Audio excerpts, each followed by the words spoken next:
સંતો મહાપુરુષોનો ભાવ સત્સંગ કરવા પાછળ, પરમાત્માના નામ ભજન પાછળ પોતાનો સ્વાર્થ ન હોય. અને ખરેખર તો મારો રુદિયો એમ કહે છે કે માણસ સત્સંગ કરે છે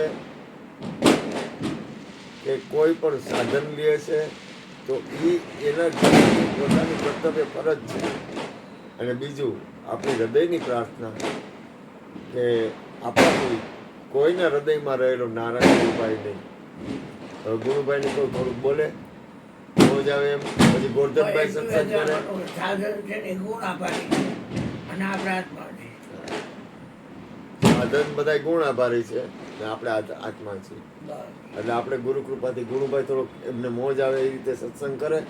પછી ગોરધનભાઈ સત્સંગ કરે ને બાપા 4 વાણી અને દોર બોલાવશે આજે. હા, કાંઈ વાંધો નહીં. જ્યારે બટ્ટા પાવા ભણે